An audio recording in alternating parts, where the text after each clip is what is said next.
So I'm here with Coach Matt Rosado, and he works in our admissions department as well. Matt, thanks for joining me today. I appreciate it. Thanks for having me. So no problem. I know there's some cool stories, some background behind you, starting with how you started at CCSJ as a student, and then you pursued a teaching career for some short time, and then you rejoined us. So coming up as a kid, tell us where you grew up and what were your aspirations at that time when coming up? Funny enough, so I actually grew up in the south side of Chicago. When I was, seventh, eighth grade, I moved to East Chicago, Indiana, which was different. And then went to school there, but I've always wanted to be a veterinarian. I've always loved animals. So all growing up, I wanted to be a vet.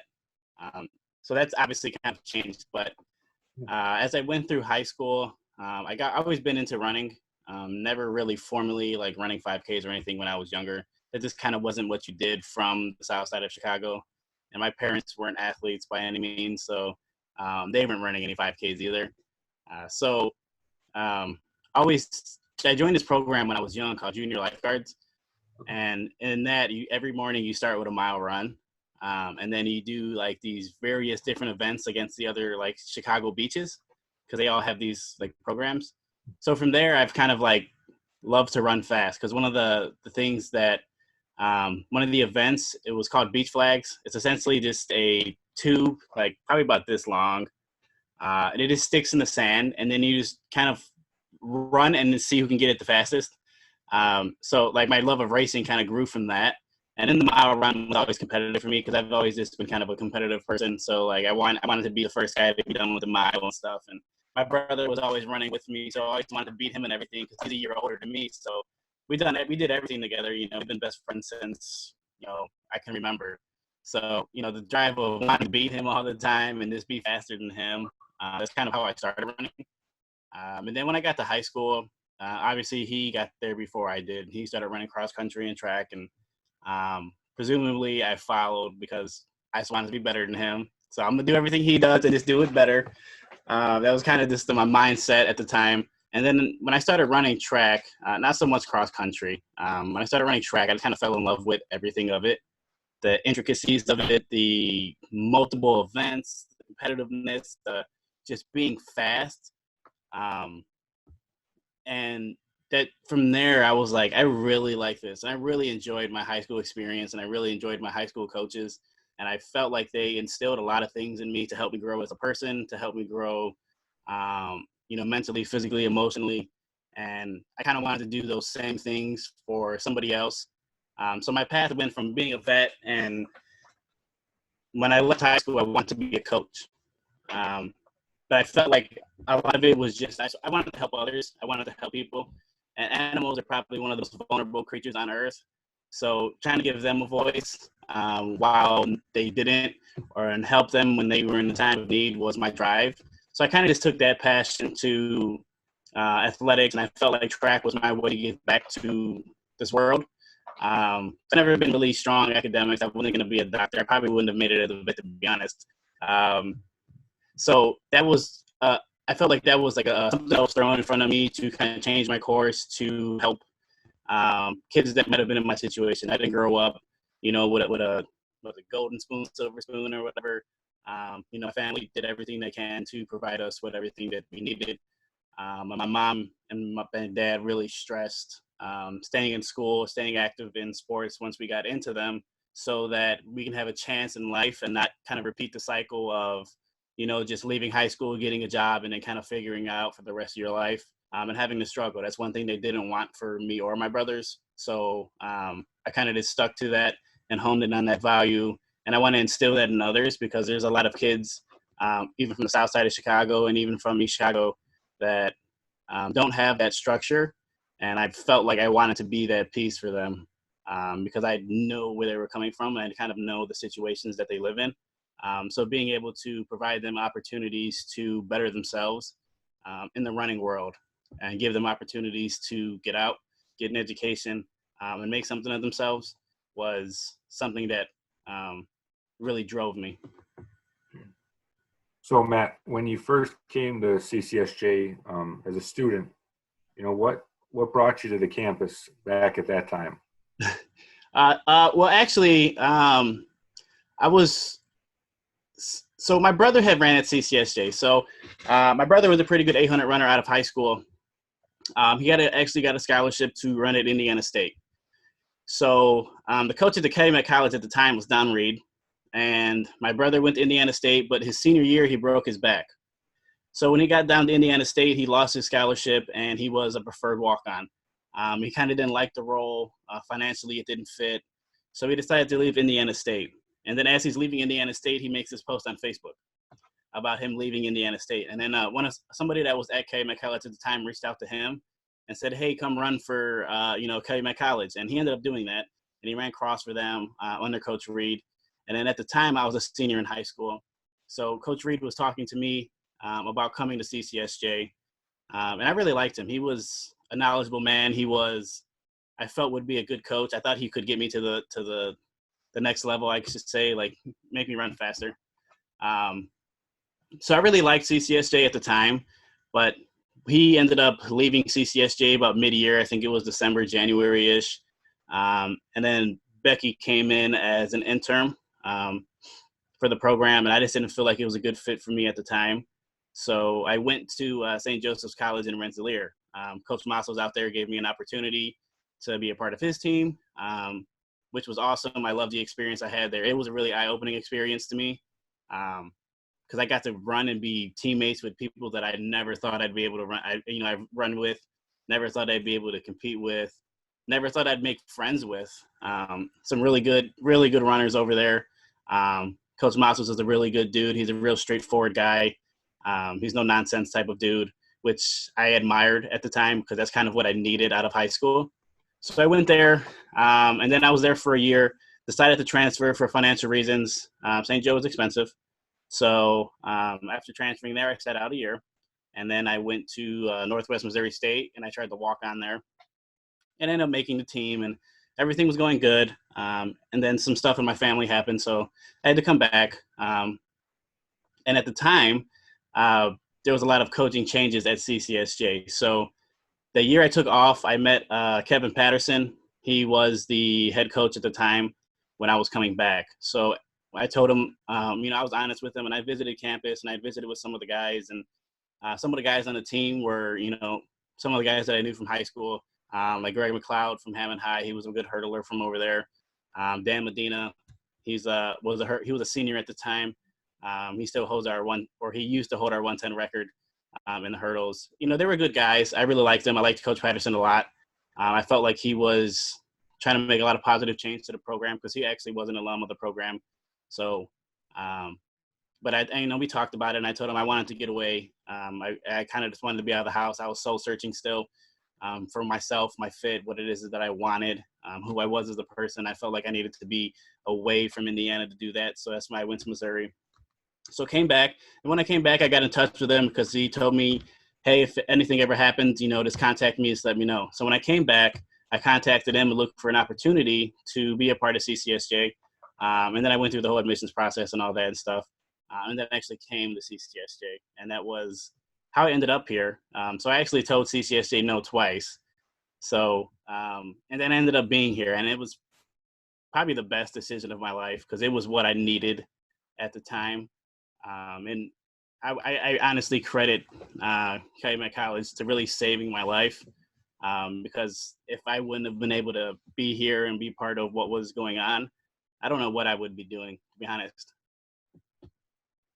So Matt, you graduated. Now, did you graduate from CCSJ with an education major? No, actually, so I was an exercise and sports science major, but in my junior year, they got rid of the program. They revamped it, which is now our kinesiology program. So they were revamping the program to make sure that it was better suited to get kids into graduate school because at the time, I guess, there was some things in the program that weren't setting up kids for success. So they took it away to revamp it, and they brought it back as kinesiology. But within that window of 2 years where it didn't exist and it was just a minor, I had to change. I either had to do directed study classes to finish out the program, or change my major. And I opted to change my major to integrated studies because at the time, I mean, obviously I've been at a couple different schools financially and everything like that. So I thought it was best interest for me to go integrated studies and finish in a timely manner because I was running out of FAFSA money. And I didn't have any money out of pocket at the time to pay for school, and I didn't want to take out any more student loans than I had to. So when I opted to finish with integrated studies, so I can graduate on time per se. So I didn't have a teaching degree, but ended up being a teacher. Okay, that's very unique, and we're glad to have you. So that brings us to what many would call the return. And you come back to CCSJ, and now you're coaching, and you're also, bringing in admissions for us. So talk about that. What was it like to make that return to CCSJ? It was awesome. When Coach Jimenez asked me to be a cross country assistant at the time, I was coming off of cross country season, and it was hard because me and my brother had always talked about taking over the program at East Chicago and running it and, being the guys to bring back the program. Not that it ever fell off, but we just wanted to be the guys to take it to the next level. And we had always talked about that, like throughout high school, like how cool would it be if we coached together? Like it would be awesome because at the time he had just got the head coaching cross country job there. So I came on as an assistant. So we went through cross country season. And I was the assistant. He was the head coach. We had a good year, had a kid make it to semi-state, which is the first time in school history that it's ever happened within the last 15 years or 10, 15 years, something like that.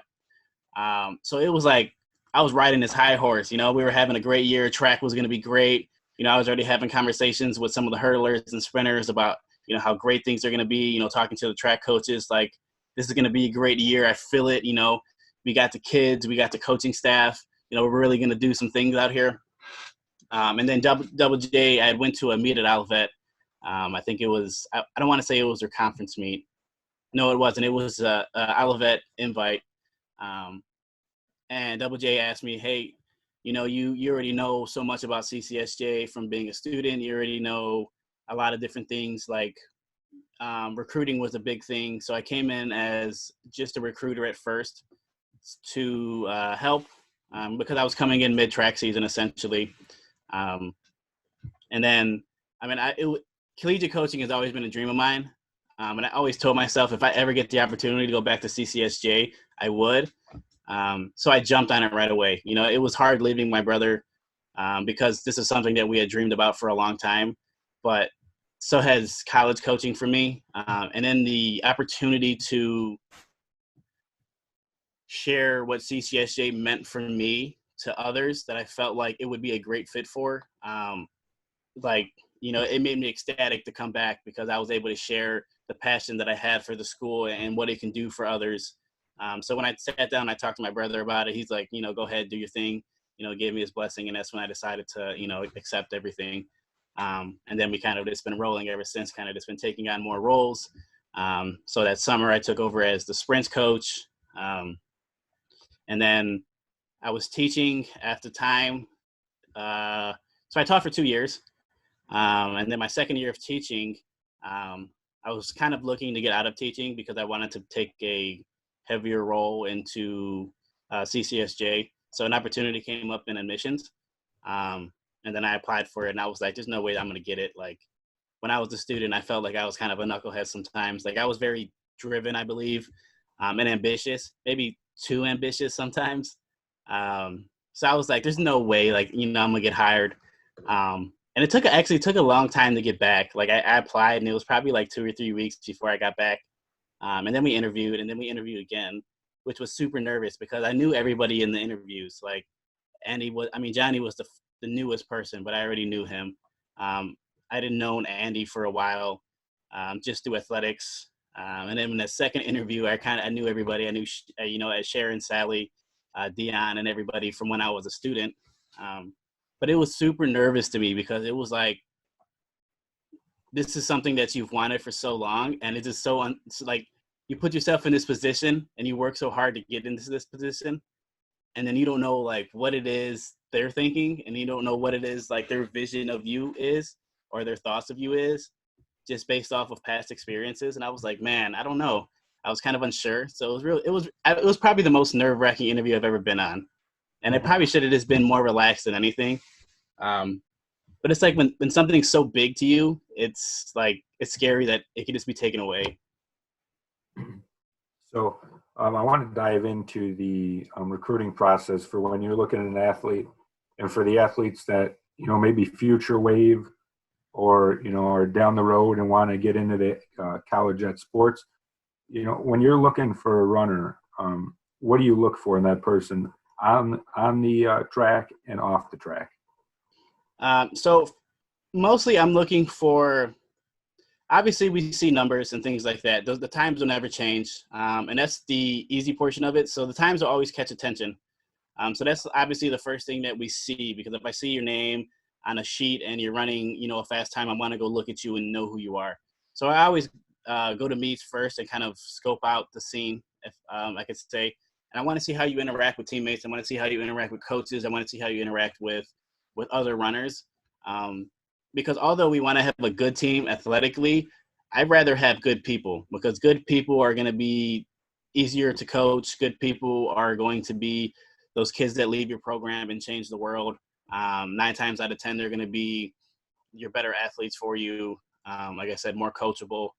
So I believe that I have the ability, and I believe that our coaching staff has the ability to coach anybody to do anything if you want to do it. So if you're a great person, I want you part of my team, because that's why I do this. I don't coach to win, and that probably sounds crazy to everybody, because I do like to win, but I also like to see you grow as a person. I also like to make sure that when you leave our program, that you can sustain a family, that you can be a productive member of society.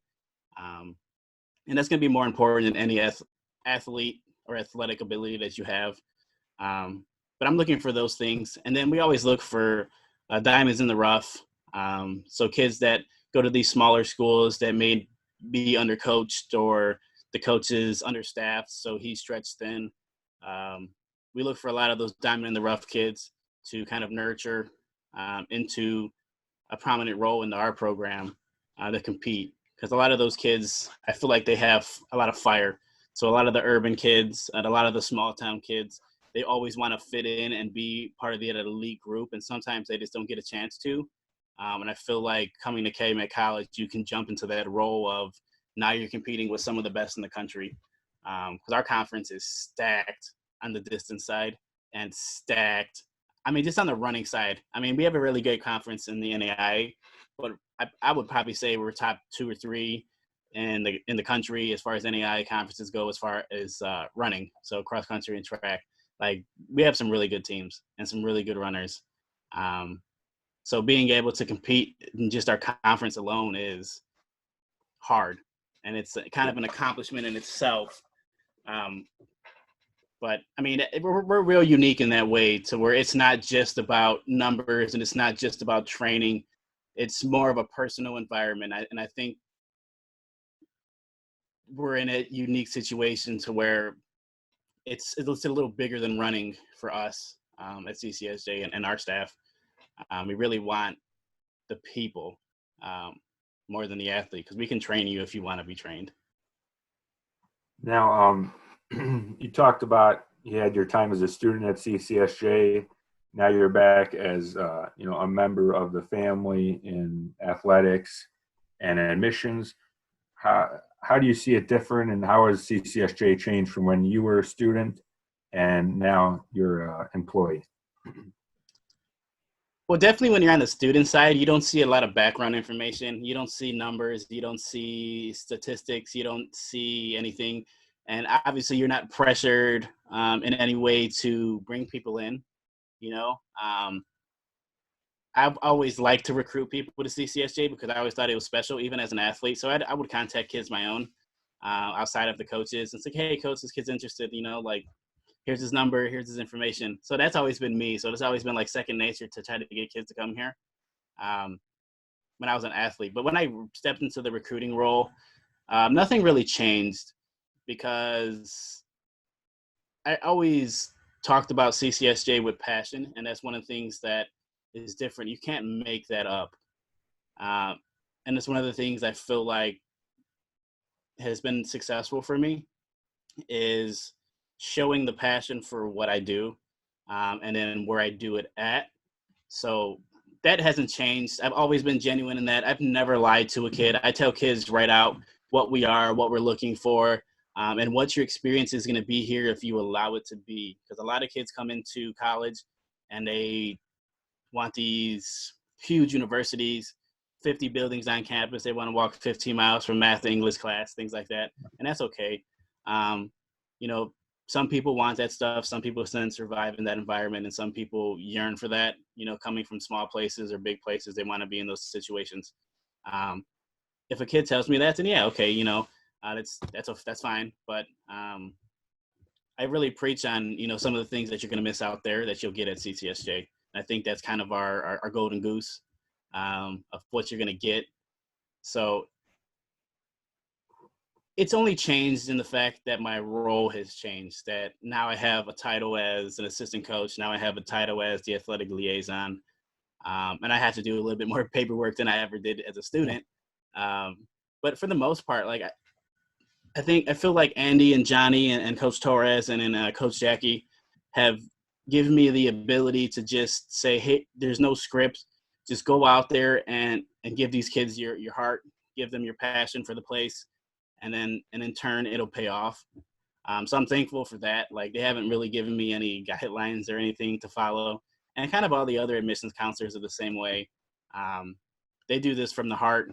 They don't do this for the money. And I think that's what's kind of unique about the school in general is a lot of people aren't here to make a check. A lot of people are here to make a change. And you miss that unless you come in and talk to these individuals.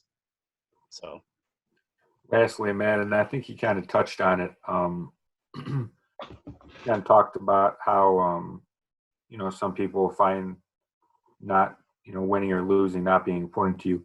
So my question is, how do you define success as a coach? Your personal values. How do you determine what success is in your mind?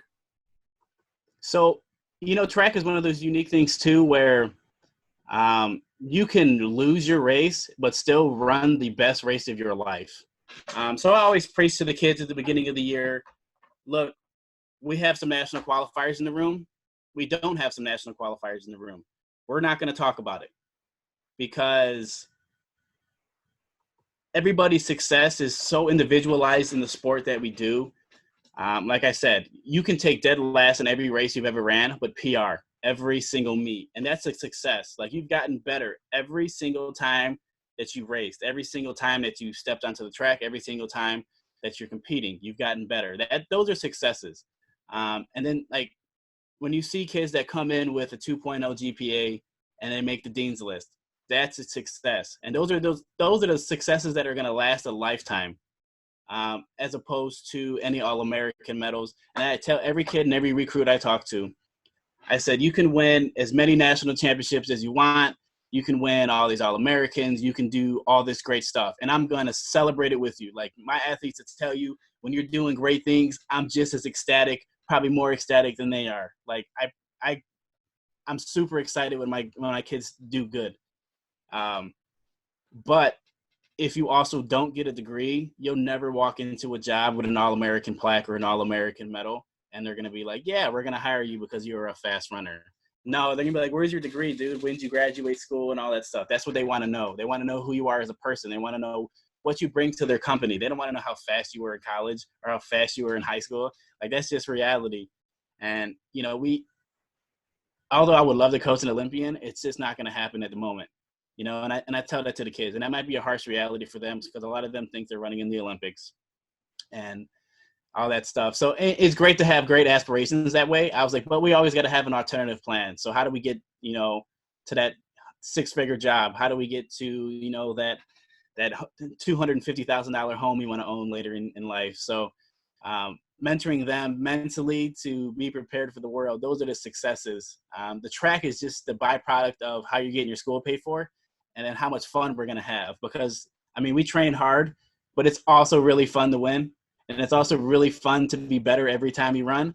So track is just the byproduct of all the work that you put in life in total. And that's like kind of the beauty of running. It's one of those things, what you put in is directly what you're going to get out. Well, Matt, I want to thank you for giving us your time today and answering a couple questions. Thank you again. Yeah, thank you for having me. This is awesome. When this crazy quarantine time.